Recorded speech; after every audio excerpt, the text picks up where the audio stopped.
Hello friends, स्वागत है आपका अपने यूट्यूब चैनल संजीवनी जीएस पे। फ्रेंड्स, हम लोग झारखंड ऑब्जेक्टिव क्वेश्चन आंसर कर रहे हैं और हम लोग का ज्योग्राफी टॉपिक चल रहा है। तो ज्योग्राफी से आज अंतिम क्लास होने वाला है। तो चलिए देखते हैं क्या है। इससे पहले आप यदि अभी तक सब्सक्राइब नहीं किए हैं तो सब्सक्राइब कर लीजिए ताकि आपको सारे नोटिफिकेशन सही टाइम पे मिल सके। फ्रेंड्स, हम लोग 1947 से राज्य में आर्थिक विकास से भी ऑब्जेक्टिव क्वेश्चन आंसर करेंगे, जिसमें हम लोग सबसे पहले भूगर्भिक संरचना, यहाँ का जलवायु, जलप्रपात, नदियाँ सारा कंप्लीट कर चुके हैं। खान खनिज हम लोग कल कर रहे थे, जिसमें कुछ क्वेश्चन बचा हुआ है। उसके बाद हम लोग सड़क परिवहन, रेल परिवहन, वायु परिवहन हम लोग देखेंगे। तो चलिए एक एक करके कंप्लीट करते हैं। जो बचा हुआ है आज पूरे तरह से इसको कंप्लीट कर लेना है। 90 क्वेश्चन के आसपास 90 क्वेश्चन होने वाला है। दोस्तों, हम लोग का 280 क्वेश्चन तक कंप्लीट हो चुका है। अगला क्वेश्चन देखते हैं 281 से। निम्न में से किस खनिज की खानें धागेडी, कनिमाल और मोहनपुर में है? तो मोहनपुर, कनिमाल और धागेडी में कौन सा खाने हैं? तो काइनाइट के खाने हैं। ठीक है, अगला क्वेश्चन देख लेते हैं। काइनाइट के उत्पादन में झारखंड का देश में कौन सा स्थान है? तो ये पहला स्थान हो जाएगा। ठीक है, अगला क्वेश्चन देखते हैं। निम्न में से कौन सा खनिज मुख्य रूप से कोयले की तहों के साथ पाया जाता है? बोलता है कि कोयले जहाँ पे पाया जाता है उसी के तह में पाया जाता है, तो वो अग्नि मिट्टी आपका आंसर हो जाएगा। अगला क्वेश्चन है, झारखंड के किस जिले में अग्नि मिट्टी का भंडार है? तो अग्नि मिट्टी का भंडार पूछ रहा है तो वो लातेहार हो जाएगा आंसर। ठीक है, अगला क्वेश्चन देखते हैं। सिंहभूम के कौन सा जगह पे चूना पत्थर का उत्पादन होता है? तो चूना पत्थर का उत्पादन पूछ रहा है तो जगन्नाथपुर होगा। ठीक है, अगला क्वेश्चन देखते हैं। रांची के खलारी, खलारी कहाँ पे है? रांची में है। ठीक है, और होमार और हजारीबाग के बरकट्ठा, होसीर, ये सब जो है जगह पे कौन सा खनिज का उत्पादन किया जाता है? जैसे खलारी रांची का, होमार और हजारीबाग का बरकट्ठा और होसीर, यहाँ पे कौन सा खनिज का उत्पादन किया जाता है? तो वो आपका चूना पत्थर होगा। ठीक है, अगला क्वेश्चन देखते हैं। निम्न में से कौन सा फेल्सपार खनिज के विघटन से निर्मित होता है? तो बोलता है कि फेल्सपार खनिज के विघटन से निर्मित कौन सा होता है? तो चीनी मिट्टी होता है। ठीक है, अगला क्वेश्चन देखिए। फेल्सपार किस जिले में क्वार्टज के रूप में मिलता है? तो फेल्सपार किस जिले में क्वार्टज के रूप में मिलता है? गिरिडीह में। ठीक है, अगला है, निम्न में से कौन सा खनिज पलामू के डाल्टनगंज में अधिक पाया जाता है? बोलता है कि पलामू के डाल्टनगंज में डोलामाइट पाया जाता है। अगला क्वेश्चन है, डोलामाइट का प्रयोग किस उद्योग में किया जाता है? तो कागज उद्योग में किया जाता है। ठीक है, कागज उद्योग में डोलामाइट का उपयोग होता है। अगला क्वेश्चन है, निम्न में से कौन सा खनिज हाइड्रोस एल्युमिनियम सिलिकेट है जो परतदार चट्टानों को टूटने से बनता है? तो देखिए बोल रहा है कि कौन सा खनिज है जो हाइड्रोस एल्युमिनियम सिलिकेट है। ठीक है, हाइड्रोस एल्युमिनियम सिलिकेट है जो परतदार चट्टानों के टूटने से बनता है, तो वो आपका सी हो जाएगा, बेंटोनाइट। ठीक है, अगला क्वेश्चन देखते हैं। क्ले का निक्षेपण ज्वालामुखी राख पर जल की उपस्थिति में ऋतु क्षरण की क्रिया में होता है। तो बोलता है कि कौन सा क्ले है का निक्षेपण जो होता है ज्वालामुखी राख पर जल की उपस्थिति में ऋतु क्षरण की क्रिया में होता है। तो ऋतु क्षरण की क्रिया में कौन सा होगा? तो बेंटोनाइट क्ले जो है, बेंटोनाइट क्ले आपका दिया हुआ है। बेंटोनाइट क्ले जो है निक्षेपण ज्वालामुखी राख पर जल की उपस्थिति में ऋतु क्षरण की क्रिया होने से होता है। अगला क्वेश्चन है, बेंटोनाइट राज्य के किस क्षेत्रों में पाया जाता है? तो बेंटोनाइट जो है बड़हरवा में पाया जाता है, तीन पहाड़ में पाया जाता है और बाकुडी में पाया जाता है। तो ये आपका आंसर हो जाएगा डी। ठीक है, बेंटोनाइट राज्य के किस क्षेत्र यानी कि किस हिस्से में पाया जाता है? तो बड़हरवा, तीन पहाड़ और बाकुडी आपको याद रखना है। अगला क्वेश्चन है, झारखंड के किस जिले में सर्वाधिक बेंटोनाइट का भंडार है? सर्वाधिक बेंटोनाइट कहाँ पे? तो साहिबगंज में मिलता है। ठीक है, रांची का तुपुदाना, गुमला के कोलेबिरा एवं बसिया किस खनिज के भंडार हेतु प्रसिद्ध है? तो बोलता है कि रांची का तुपुदाना है, गुमला का कोलेबिरा है और बसिया भी वहीं पे है। तो किस खनिज के भंडार हेतु प्रसिद्ध है? तो ग्रेनाइट। ठीक है, यानी रांची का तुपुदाना, कोलेबिरा और बसिया गुमला में है, तो ये ग्रेनाइट के लिए भंडार में है, ठीक है, ग्रेनाइट यहाँ पे पाया जाता है।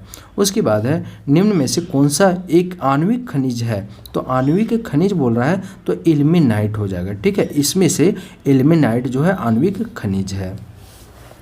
अगला है बेंटोनाइट का उपयोग किस उद्योग में किया जाता है, तो बेंटोनाइट का उपयोग जो है पेंट में भी किया जाता है, डिटर्जेंट में किया जाता है और कागज़ के उद्योग में भी किया जाता है, ठीक है, तो ये भी सी आपका आंसर हो जाएगा। अगला क्वेश्चन है इल्मेनाइट का भंडार झारखंड के किस जिले में है, तो इल्मेनाइट कहाँ पे पाया जाता है, तो देखिए कोडरमा, गिरिडीह और रांची तीनों जगह पे इल्मेनाइट, ठीक है। अगला क्वेश्चन है राज्य में निम्न में से किसका भंडार झरिया बोकारो के कोयला क्षेत्रों में पाया जाता है, तो बोलता है कि भंडार जो है झरिया बोकारो के कोयला क्षेत्रों में कौन सा है, तो वो आपका कोलबेड मीथेन हो जाएगा, ठीक है, कोलबेड मीथेन। अगला क्वेश्चन है निम्न में से कौन सा खनिज मैग्नेटाइट और क्वार्ट्ज खनिजों के साथ पाया जाने वाला गुलाबी रंग का खनिज है, तो बोलता है कि गुलाबी रंग का वह कौन सा खनिज है जो मैग्नेटाइट और क्वार्ट्ज खनिजों के साथ पाया जाता है, तो आपका फेल्सपार हो जाएगा, ठीक है। अगला क्वेश्चन देखते हैं झारखंड में फेल्सपार कहाँ पे पाया जाता है, तो आपका हजारीबाग में, रांची में और संथाल परगना में। फेल्सपार का जो कलर होता है वो कैसा होता है, तो गुलाबी होता है। किसके साथ पाया जाता है, तो मैग्नेटाइट क्वार्ट्ज खनिजों के साथ, ठीक है। अगला क्वेश्चन देखते हैं निम्न में से कौन सा खनिज झरिया के कोयला भंडार में पाया जाता है, तो फायर क्ले आपका झरिया के कोयले भंडार में पाया जाता है, फायर क्ले याद रखना है।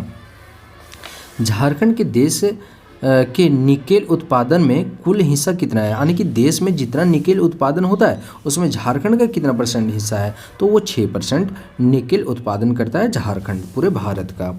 अगला क्वेश्चन है कोयला भंडार की दृष्टि से झारखंड का देश में कौन सा स्थान है, भंडारण में क्या होगा, फर्स्ट होगा, ठीक है।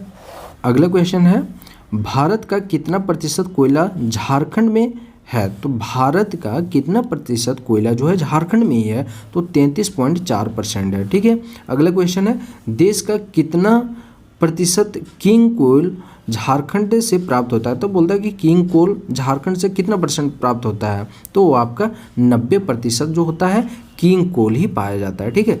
अगला क्वेश्चन है झारखंड को कोयले के उत्पादन और भंडारण की दृष्टि से कितने क्षेत्रों में बांटा जाता है, हो जाएगा 5 क्षेत्रों में, ठीक है। अगला क्वेश्चन है निम्न में से कौन सा एक कोयला उत्पादन एवं भंडारण क्षेत्र नहीं है, तो कोयला का उत्पादन और भंडारण क्षेत्र नहीं है, तो आपका होगा स्वर्णरेखा नदी घाटी, क्योंकि यहाँ पे तो धात्विक खनिज होता है तो यहाँ पे कोयला तो होगा नहीं। अगला क्वेश्चन है निम्न में से कौन सा क्षेत्र दामोदर नदी घाटी कोयला क्षेत्र के अंतर्गत आता है, तो कौन सा क्षेत्र है जो दामोदर नदी घाटी कोयला क्षेत्र के अंतर्गत आता है, झरिया आता है, बोकारो आता है, रामगढ़ भी आता है, तो तीनों हो जाएगा आंसर। अगला क्वेश्चन है निम्न में से कौन सा क्षेत्र बराकर नदी बेसिन कोयला क्षेत्र के अंतर्गत नहीं आता, बोलता है कि बराकर नदी बेसिन क्षेत्र है उसके अंतर्गत नहीं आता है, तो देखिए हजारीबाग तो आता ही है, गिरिडीह आता है, उसके बाद चौप भी आता है, चौपारण, और उसके बाद है लोहरदगा, तो लोहरदगा आपका नहीं होगा आंसर में। उसके बाद है जयंती, सहजोरी एवं करेमा किस नदी घाटी बेसिन के अंतर्गत आता है, तो बोलता है कि जयंती, सहजोरी और करेमा किस नदी घाटी के अंतर्गत आता है, तो वो अजय नदी। आप जानते हैं कि जयंती सहजोरी वैसे भी अजय नदी का सहायक नदी है जयंती। निम्न में से कौन सा क्षेत्र राजमहल पहाड़ी क्षेत्र कोयला के अंतर्गत आता है, तो बोलता है कि राजमहल पहाड़ी में वह कौन सा क्षेत्र है जो कोयले के अंतर्गत आता है, तो वो आपका पचवारा हो जाएगा, ठीक है, और जिलवारी हो जाएगा, आपका करेमा नहीं होगा, ठीक है। तो पचवारा और जिलवारी याद रखिएगा जो राजमहल पहाड़ी पे है, कोयला क्षेत्र है। अगला क्वेश्चन है दोस्तों अमानत नदी घाटी किस कोयला क्षेत्र के तहत आता है, तो अमानत नदी कहाँ से निकलती है, चतरा, तो अमानत नदी घाटी किस कोयला क्षेत्र के अंतर्गत आता है, तो वो आपका उत्तरी कोयल हो जाएगा, क्योंकि ये पलामू की ओर जा करके और उत्तरी कोयल में आपका सोन नदी में मिल जाती है ना, तो आपका उत्तरी कोयल हो जाएगा। अगला क्वेश्चन है निम्न में से कहाँ उच्च श्रेणी का कोयला भंडार और उत्पादन होता है, तो बोलता है कि उच्च श्रेणी का कोयला कहाँ पे पाया जाता है, तो दामोदर नदी घाटी कोयला क्षेत्र जो झरिया वाला है। अगला क्वेश्चन देखते हैं सर्वाधिक कोयला उत्पादन कहाँ होता है? तो वो आपका झरिया में होता है। कर्णपुरा झारखंड के किस खनिज के उत्पादन हेतु प्रसिद्ध है? तो आप जानते हैं कोयला के लिए कर्णपुरा प्रसिद्ध है। अगला क्वेश्चन है, निम्न में से कौन सा खनिज राजमहल पहाड़ी कोयला क्षेत्र के अंतर्गत आता है? फिर से देखिए, राजमहल पहाड़ी के कोयला क्षेत्र के अंतर्गत बोल रहा है, तो आपका आंसर हो जाएगा छप्परविट्टा और हैना। ठीक है, छप्परविट्टा और हैना हो जाएगा। इससे पहले हम लोग राजमहल में पचवार और जिलवारी भी पढ़े, तो पचवारा और जिलवारी, उसके बाद छप्परविट्टा और हैना, आपको ये चारों याद रखना है, जो राजमहल क्षेत्र में पड़ता है और ये कोयला क्षेत्र के अंतर्गत आता है। अगला क्वेश्चन है, कठोतिया और रजहरा कोयला खान किस क्षेत्र के अंतर्गत आता है? तो देखिए, कठोतिया और रजहरा जो है वो उत्तरी कोयल नदी बेसिन के अंतर्गत आता है। ठीक है, झारखंड के किस क्षेत्र से यूरेनियम प्राप्त होता है? तो ढालभूम जानते हैं, जैसे पूर्वी सिंहभूम है, तो पूर्वी सिंहभूम का पूर्वी भाग जो है वो ढालभूम कहलाता है। ठीक है, तो यहाँ पे यूरेनियम का खान है, मतलब यूरेनियम यहाँ पे पाया जाता है। ठीक है, अगला क्वेश्चन है, नरवो, कन्यालुका और केरुआ एवं डुंगरी से निम्न में से कौन सा खनिज प्राप्त होता है? तो एक बार और देख लीजिए, नरवो, कन्यालुका, केरुआ और डुंगरी, यहाँ से कौन सा खनिज प्राप्त होता है? तो यूरेनियम। ठीक है, उसके बाद अगला क्वेश्चन है, झारखंड में यूरेनियम का सर्वाधिक भंडार और उत्पादन कहाँ होता है? तो जादूगोड़ा। ठीक है, जो कहाँ पे है? पूर्वी सिंहभूम। निम्न में से कौन सा आणविक खनिज है? तो आणविक खनिज बोल रहा है तो यूरेनियम तो है ही, मोनोजाइट तो है, और उसके बाद एग्लेनाइट भी है, तो ABC तीनों हो जाएगा, यूरेनियम, मोनोजाइट और एग्लेनाइट, ये क्या है? आणविक खनिज है। अगला क्वेश्चन देखते हैं, मोनाजाइट झारखंड में कहाँ से प्राप्त होता है? तो पारसाबाद, धबुआडी और बंसाधरवा, तीनों हो जाएगा आपका आंसर। जैसे मोनाजाइट जो है पारसाबाद से, धबुआडी से और बंसाधरवा से प्राप्त होता है। इल्मेनाइट झारखंड से कहाँ प्राप्त होता है? तो इल्मेनाइट यदि पूछे तो रांची से प्राप्त होता है, आपको याद रखना है, इल्मेनाइट रांची से। उसके बाद है, झारखंड में बेरिलियम कोडरमा के अतिरिक्त कहाँ से प्राप्त होता है? तो बेरिलियम जो है कोडरमा के अतिरिक्त कहाँ से प्राप्त होता है? तो हजारीबाग से, क्योंकि हजारीबाग और कोडरमा साथ ही में है, तो हजारीबाग और कोडरमा दोनों हो जाएगा बेरिलियम के लिए। अगला क्वेश्चन है, झारखंड राज्य खनिज विकास निगम लिमिटेड की स्थापना कब हुई? तो 2002 हो जाएगा आंसर। अगला क्वेश्चन है, झारखंड राज्य खनिज विकास निगम लिमिटेड द्वारा कहाँ ग्रेनाइट पॉलिशिंग उद्योग स्थापित किया गया? तो ये रांची में हो जाएगा। ठीक है, यानी कि जो भी खनिज होगा उसका ग्रेनाइट पॉलिशिंग कहाँ पे होगा? रांची में होगा। झारखंड में एपेटाइट रॉक फास्फेट कहाँ से प्राप्त होता है? तो एपेटाइट रॉक फास्फेट जो है वो पश्चिमी सिंहभूम में हो जाएगा। ठीक है, उसके बाद है, झारखंड में कोबाल्ट कहाँ पाया जाता है? तो कोबाल्ट यदि पूछे तो पूर्वी सिंहभूम में, क्योंकि यहाँ पे पश्चिमी सिंहभूम नहीं दिया हुआ है, तो पूर्वी सिंहभूम आपका आंसर होगा। झारखंड के किस जिले से मैग्नेटाइट प्राप्त होता है? तो मैग्नेटाइट जो है पलामू से प्राप्त होता है। झारखंड में कहाँ से बेराइट रस प्राप्त होता है? तो बेराइट रस जो है, बेराइट रस ये आपका रांची से भी होता है, पलामू से और पूर्वी सिंहभूम, तीनों आपका आंसर होगा। अगला क्वेश्चन है, झारखंड के किस जिले से गेरू खनिज प्राप्त होता है? तो गेरू जब भी पूछे तो आप पश्चिमी सिंहभूम चला जाइए। ठीक है, गेरू। उसके बाद है, वर्मी क्यूलाइट जो नामक खनिज है ये झारखंड से कहाँ से प्राप्त होता है? तो कोडरमा से। ठीक है, वर्मी क्यूलाइट, कोडरमा। अगला क्वेश्चन है, निम्न में से किस जिले में काला ग्रेनाइट प्राप्त किया जाता है? तो काला ग्रेनाइट आपका जामताड़ा हो जाएगा, खूंटी और लातेहार, तीनों जगह पे हो जाएगा। अगला क्वेश्चन है, निम्न में से किस जिले से स्वर्ण अयस्क प्राप्त होता है? तो स्वर्ण अयस्क बोल रहा है सिमडेगा से। ठीक है, अगला क्वेश्चन है, भारत का लगभग कितना प्रतिशत खनिज जो है झारखंड में पाया जाता है? तो 40% जो है झारखंड में पाया जाता है पूरे भारत का। अगला क्वेश्चन है, बेरिलियम किस श्रेणी का खनिज है? तो बेरिलियम जो है ऊर्जक खनिज है। ठीक है, अगला क्वेश्चन देखते हैं, झारखंड में कितना प्रतिशत जो है लौह अयस्क हेमेटाइट प्रकार का है? तो हेमेटाइट जो है 99% है। ठीक है, 99% जो है लौह हेमेटाइट प्रकार का ही है। अगला क्वेश्चन है, पश्चिमी सिंहभूम जिला किस खनिज हेतु देश में प्रसिद्ध है? तो पश्चिमी सिंहभूम जो है लोह अयस्क के लिए प्रसिद्ध है। अगला क्वेश्चन है दोस्तों, झारखंड में सर्वाधिक बॉक्साइट खनन केंद्र किस जिले में है? तो गुमला में है। ठीक है, बॉक्साइट का एक लोहरदगा भी होता है, बट आपका गुमला यहाँ पे आंसर होगा। कर्ण क्षेत्र किस खनिज हेतु प्रसिद्ध है? कर्ण जब भी बोले तो कोयला मरे है। ठीक है, अगला क्वेश्चन है, परिवहन एवं संचार से राज्य में खाली जगह प्रकार के सड़कें हैं, तो 3 प्रकार की सड़कें होती है। झारखंड राज्य राजमार्ग प्राधिकरण का गठन कब हुआ? तो बोल रहा है कि झारखंड राज्य राजमार्ग प्राधिकरण का गठन जो है कब हुआ? 2015 में। ठीक है, झारखंड राज्य राजमार्ग नियमावली को कब स्वीकृति प्रदान की गई? तो 2010 में जो है झारखंड राज्य राजमार्ग नियमावली को स्वीकृति दे दिया गया था। ठीक है, और गठन कब हुआ? 2015 में। उसके बाद है अगला क्वेश्चन, झारखंड में राष्ट्रीय राजमार्ग की कुल लंबाई कितना है? तो बोल रहा है राष्ट्रीय राजमार्ग जो 3366 हो गया है। ठीक है, अगला क्वेश्चन है, झारखंड में राष्ट्रीय राजमार्गों की कुल संख्या कितनी है? तो 30 है, 30 है। ठीक है, तो राष्ट्रीय राजमार्ग कितना है? टोटल 30 है। अगला क्वेश्चन है, झारखंड का सबसे लंबा राष्ट्रीय राजमार्ग कौन सा है? तो 114 ये हो जाएगा, क्योंकि यहाँ पे 33 नहीं दिया है। अगला क्वेश्चन है, झारखंड का सबसे छोटा राष्ट्रीय राजमार्ग कौन सा है? तो 143H हो जाएगा। अगला क्वेश्चन है दोस्तों, झारखंड में रेलवे का प्रारंभ कब हुआ? तो 1871 दिया हुआ है, बट शायद 1863 होना चाहिए। आप लोग कमेंट करके बताइएगा। अगला क्वेश्चन है, रांची और पुरुलिया रांची रेलमार्ग की शुरुआत कब हुई? तो 1907 में। ठीक है, तो 1907 ईस्वी में पुरुलिया रांची रेलमार्ग की शुरुआत हुई। अगला क्वेश्चन है, 1911 ईस्वी में रांची लोहरदगा रेलवे मार्ग का निर्माण हुआ था। तो लोहरदगा यहाँ पे हो जाएगा 1911 में रांची लोहरदगा रेल मार्ग। ठीक है, अगला क्वेश्चन है, पूर्व मध्य रेलवे का गठन कब हुआ? तो 1996 में हुआ।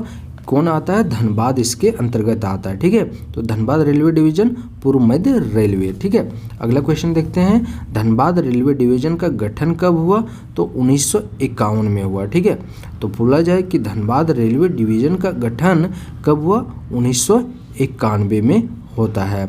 और पूर्व मध्य रेलवे का गठन तो 1996 में होता है। अगला क्वेश्चन है, चक्रधरपुर रेलवे डिवीजन 1952 में होता है। धनबाद रेलवे डिवीजन 1951 और चक्रधरपुर रेलवे डिवीजन 1952 और रांची रेलवे डिवीजन 2003। ठीक है, तो ये तीनों आपको याद रखना है।